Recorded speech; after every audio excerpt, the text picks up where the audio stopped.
My name is Jude Abbott, and I have grown up and lived my entire life in Sydney's inner west. Living in the city, I have been raised in the fast-paced, individualistic hustle culture that is perpetuated by the modern industrial world.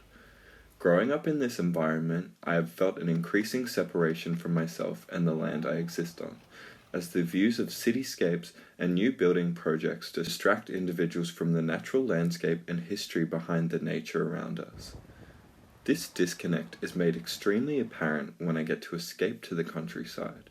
One of the most perspective-changing trips I experienced was in 2017, when I visited my extended family in their hometown of Yirrkala, in northeast Arnhem Land. Being stripped away from all the superficial elements of the industrial world, I was able to immerse myself in the traditional culture, worldview, and community of First Nations people without any distractions. That brings me to today's interview. Today with me, I have a very special guest, my cousin, Siena Stubbs. Please introduce yourself. So, my name is Siena Stubbs, but my full name and my full identity as a Yolngu person is Siena Mayato Wormadi Michbral Barakara Pradachuna Milkela Stubbs. I am from the Northern Territory, Yirrkala, and I'm currently living in Meanjin, Brisbane, and I'm studying a Bachelor of Film. As young film students in Australia, Siena and I both have big ambitions to work in the creative industry, studying for a future that is becoming increasingly uncertain and threatened by the existential threat of global warming.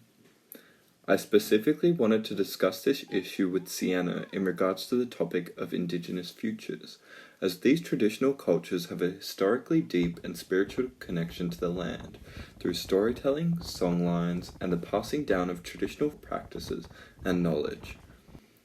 I was inspired to investigate this topic after listening to a recent interview Siena and her family did with the ABC, where my auntie Miki Ganamba Stubbs highlights Yolngu worldview candidly.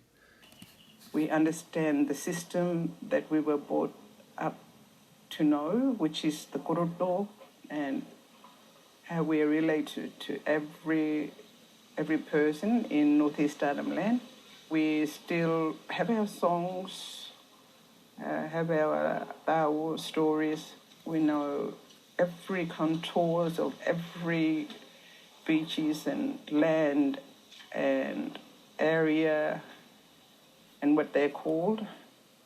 Oftentimes, environmental communication fails in translation, as scientific terms and concepts can be overcomplicated for those with conservative or contrary beliefs, which is why I wanted to boil down the conversation to the most fundamental aspect, worldview.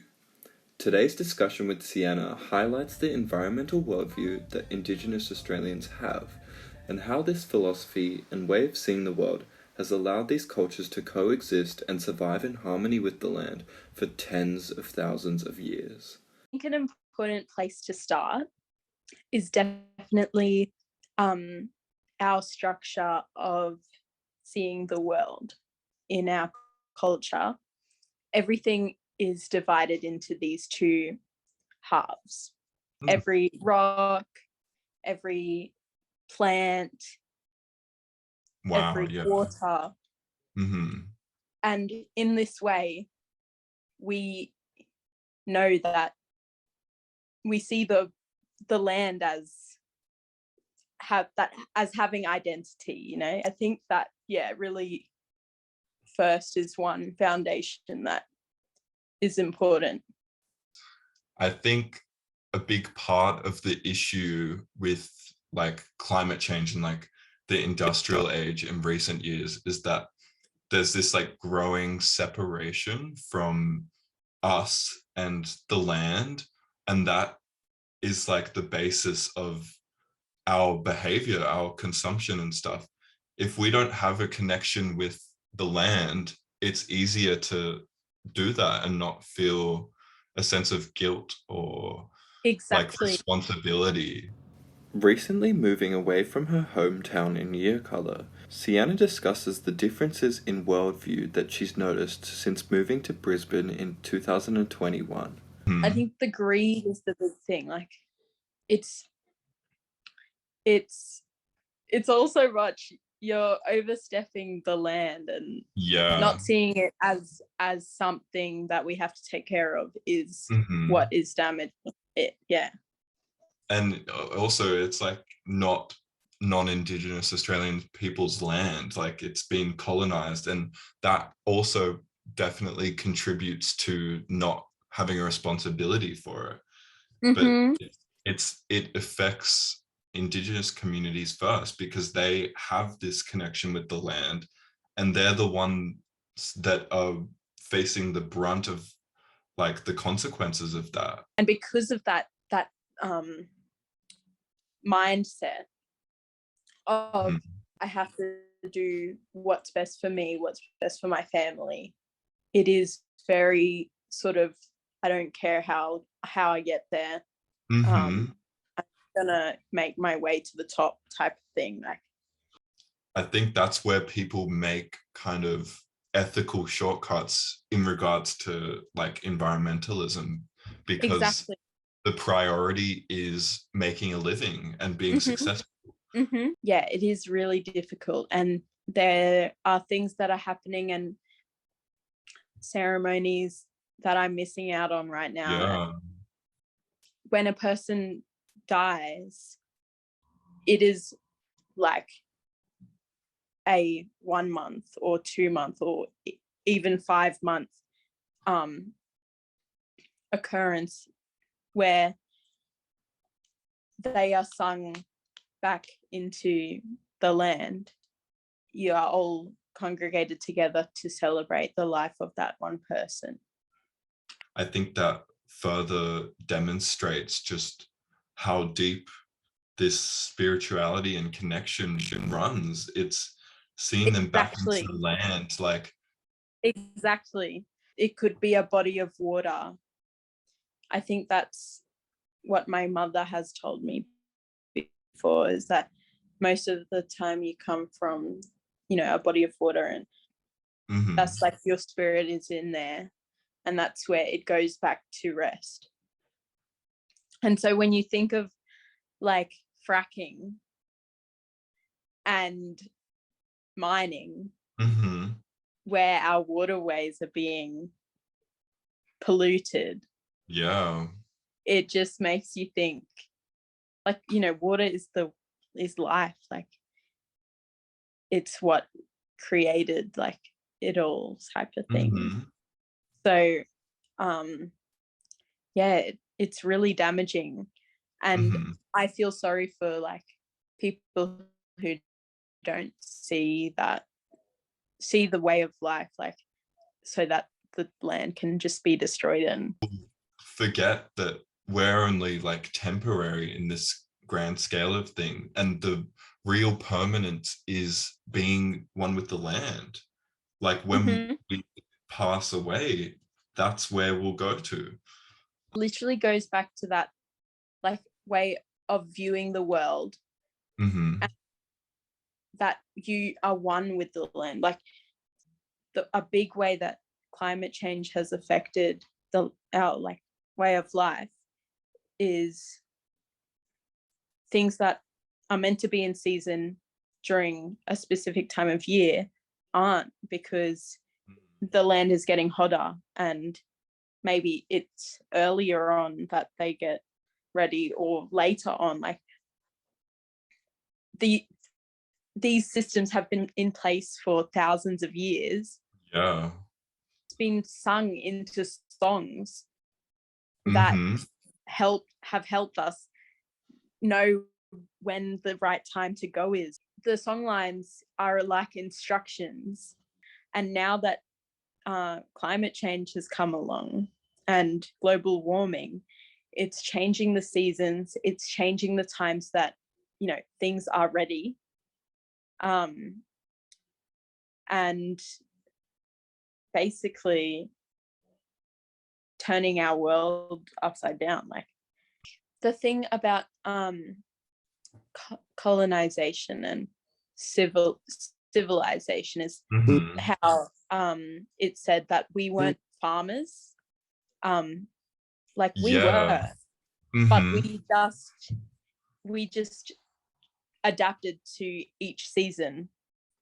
We would eat the different foods at the different times of years, so Mhm. we didn't have to change the way that everything was grown or structured. Yeah. And so, like, the fact that we have any type of food in our shops at our fingertips, like it's making us change the way that we live, you know what I mean? Like Mhm.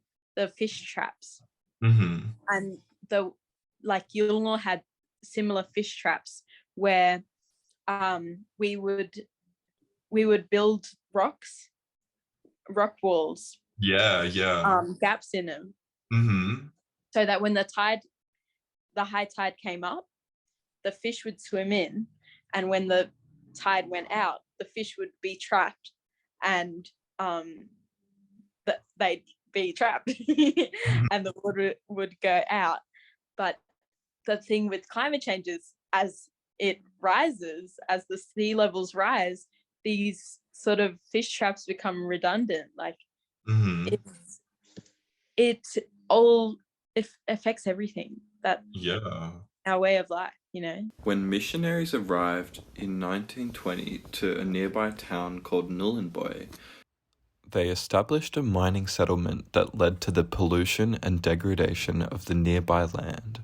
I really wanted to be a scientist. Mm. And so in year 10, we had this opportunity to do work experience. And I thought, oh, well, I want to do science, but there aren't really any places around here.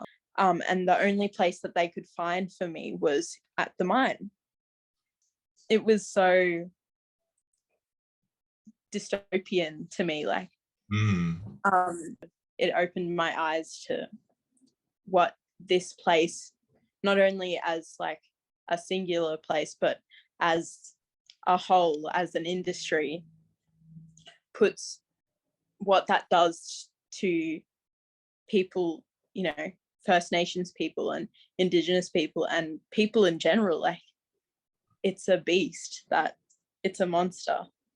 It's a very Mhm. mechanical place, and the effect that it has on people and the land is really damaging. I think that also demonstrates how, like, over time, being in an environment like that, which is so disconnected from nature and also kind of working against nature, how over time you can just become desensitized to that. It's Mm-hmm. more about the routine and making a living, and you kind of lose sight of what's important. And I think that's happening worldwide. Being in that environment, you're just pressured by the people around you. There's this sense of, there's a real lack of a sense of community. Mm-hmm. It's almost like you're in competition with your peers and the people around you. And I think that Exactly. contributes to the fast-paced nature of the city, and that contributes to the increased consumption and The rundown of our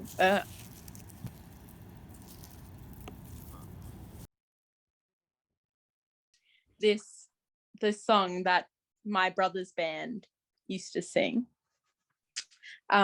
East Journey. Their song was Mhm, called Bright Lights Big City, mhm. and in the song they sing,